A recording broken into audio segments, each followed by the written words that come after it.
वालेकुम व्यूवर्स, जैसे कि आप जानते हैं कि हमारा जो एक स्लॉट चला है 1857 से लेकर 1947 तक का ये जो सीरीज चल रहा है, आज इस वीडियो का पार्ट 3 होगा। लास्ट टाइम हमने जो डिस्कस किया था वो 1928 तक किया था, नेहरू रिपोर्ट तक। आज हम बात करेंगे 1929 को जो मेन पॉलिटिकल इवेंट हुआ था पाकिस्तान की हिस्ट्री में, वो है कायद-ए-आज़म 14 पॉइंट्स, यानी कि कायद-ए-आज़म के 14 नुकात। इसके बारे में आज बात करेंगे। ये पॉलिटिकल इवेंट कब हुआ था? 1929 को, 1929 को ये पॉलिटिकल इवेंट हुआ था। तो चलिए शुरू करते हैं। अब ये जो 14 पॉइंट्स थे ये कायद-ए-आज़म की तरफ से पेश किए गए थे नेहरू रिपोर्ट को जो है मुस्तरद करने के बाद।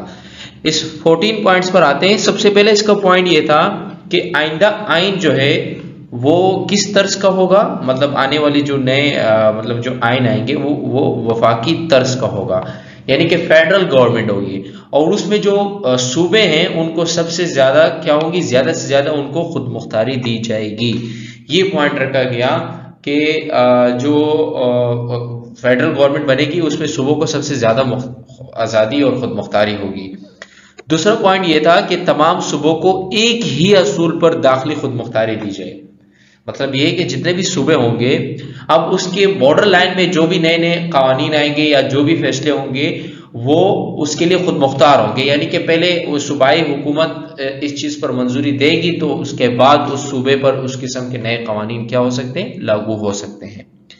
तीसरा ये जो नुक्ता था कायद-ए-आज़म के 14 नुकात में से, वो ये था कि जितने भी मजलिस कानून साज असम्बलीज हैं, यानी कि जो नेशनल असम्बली है या फिर ये जो मुंतखब इदारों की जो है ना जितने भी इदारे हैं, जो मुंतखब इदारे हैं, उसमें अक़लियतों को, किसको?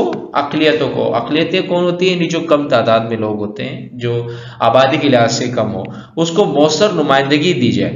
ठीक है, यानी एक अच्छी नुमाइंदगी दी जाए और इनके लिए अच्छे सीट्स, मतलब ज्यादा ऐसी नुमाइंदगी हो जो उस आबादी के बुनियाद पर बराबर आते हो, इतने सीट्स रखे जाए। और ये ख्याल रखा जाए कि जो अक्सरियत है वो अक़लियत में ना बदली जाए। कहीं ऐसा ना हो कि अक्सरियत के लिए ऐसे नुमाइंदे या नुमाइंदगी इतनी रखे कि अक़लियत ही उस पर हावी हो जाए, ऐसा नहीं होना चाहिए। आबादी की तनासुब की बुनियाद पर जो है ना मुंतखब इदारों में क्या होना चाहिए, नुमाइंदगी होनी चाहिए। फोर्थ पॉइंट इसका ये था कि जो मरकजी मजलिस कानून साज है, जो सेंट्रल जो इसकी असम्बली है कानून साज की, उसमें मुसलमानों की नुमाइंदगी जो है वो 1/3 से कम ना हो। मैंने पहले भी आपको पिछले वीडियो में बताया था कि 1/3 से मुराद ये होता है, यानी कि 33.3 थी। इस इतने तादाद से जो है ना उनकी नुमाइंदगी कम ना हो, जो सेंट्रल असम्बली होगी, जो कानून साज असम्बली होगी। ठीक है, जिसे आप नेशनल असम्बली कह सकते हैं। फिफ्थ पॉइंट में ये था कि जो जुदा इंतखाब का जो असूल होगा, यानी कि जो सेपरेट इलेक्शंस होंगे, वो हर फिरके पर लागू होगा। लेकिन अगर कोई फिरका चाहे तो अपनी मर्जी से मखलूत इंतखाब कबूल कर सकता है। अगर वो सेपरेट इलेक्शन के लिए रेडी नहीं है तो फिर वो मखलूत इंतखाबात करवा सकता है। ठीक है। 6 पॉइंट इसमें यह था कि अगर कभी सूबों की हदूद में तब्दीली करना मकसूद हो, किसकी हदूद में? सूबों की हदूद में, तो फिर इस बात का ख्याल रखा जाए कि इस तब्दीली का असर जो है ना वो मुस्लिम अक्सरियतों वाले सूबों में नहीं होना चाहिए। आप चेंजिंग करें, आप जोग्राफिकल चेंजिंग करें, जोग्राफाई जो भी करना है या जो भी कानून करने हैं, लेकिन उसका मुस्लिम अक्सरियती वाले सूबों में जो है ना इस पर तब्दीली नहीं होनी चाहिए। और वो मुस्लिम अक्सरियती सूबे कौन से थे? पंजाब, बंगाल और मगरबी सरहदी सूबे। ठीक है, मगरबी सरहदी जो सूबा है, सॉरी, इस पर असर ना पड़े। ठीक है, आप करें, लेकिन जो मुस्लिम अक्सरियती सूबे उस पर इसका असर नहीं पड़ना चाहिए।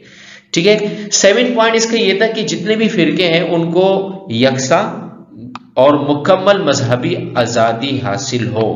ये भी कायद-ए-आज़म के उन 14 नुकात का एक अहम नुक्ता है कि यानी कि मजहब और उस चीज को जो है वो बरतरी हासिल ना हो। मतलब ये है कि जितने भी मज़ाहिब हो सबको आज़ादी हासिल हो। ये नहीं कि अगर कहीं मुस्लिम अक्सरियती सूबे तो वहाँ सिर्फ जो है इस्लाम को फोकस या फिर हिंदू जो है आबादी जिस सूबे में ज़्यादा है तो वहाँ सिर्फ हिंदू मजहब को जो है ना फोकस हासिल होगी। नहीं, सबको मुकम्मल मजहबी आज़ादी हासिल होगी और यकसा बुनियाद पर।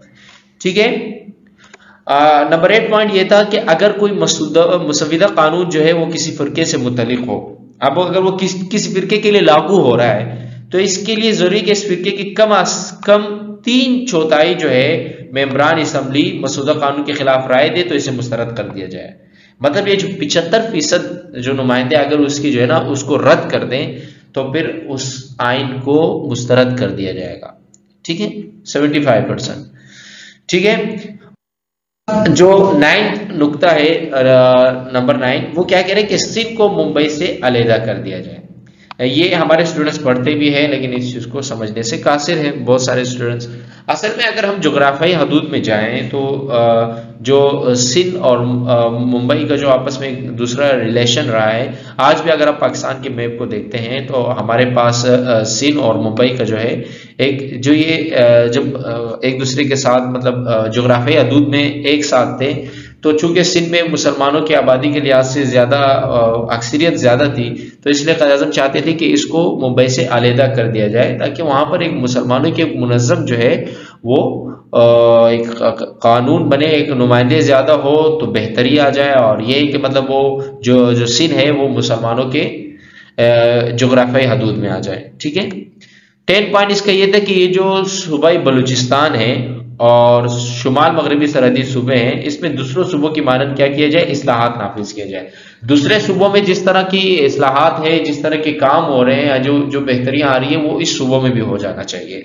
ठीक है, 11 पॉइंट ये था कि आइन में ये बात वाज़ी कर दी जाए कि मुसलमानों को तमाम मुलाजमतों में उनकी अहलियत के मुताबिक हिस्सा दिया जाए, उनके साथ नाइंसाफी ना हो, जहां भी लगे कि वो इस चीज के अहल रखते हैं तो उसको उनको क्या किया जाए, हिस्सा दे दें।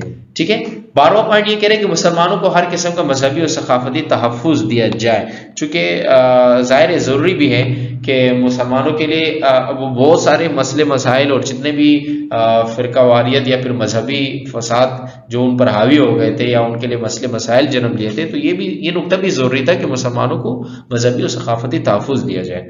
ठीक है, 13 पॉइंट ये कह रहे हैं कि सूबाई और जो मरकजी यानी जो सेंट्रल है उस वजारतों में मुसलमानों को कम अज कम 1/3 नुमाइंदगी दी जाए, यानी कि 1/3 यानी कि 33.33 जो नुमाइंदगी है वो मुसलमानों को दी जाए। ठीक है, अब जाहिर है वो मेजोरिटी में वहां बात थे। अब इसके बाद लास्ट पॉइंट ये कह रहा है कि वफाक में शामिल सूबों की मंजूरी के बगैर जब तक सूबाई हुकूमत उस चीज की मंजूरी ना दे मरकजी आइन में कोई रद्दोबदल ना किया जाए। मरकजी आइन के रद्दोबदल के लिए जरूरी है कि सूबों की जो है ना वो मुश्तरिका तौर पर वो इस चीज की क्या करे, हक में राय दे, तब वो एक्सेप्ट होगा, उसमें चेंजिंग हो सकती है, रद्दोबदल हो सकती है, वरना नहीं हो सकती। ठीक है, आज के लिए इतना ही व्यूअर्स।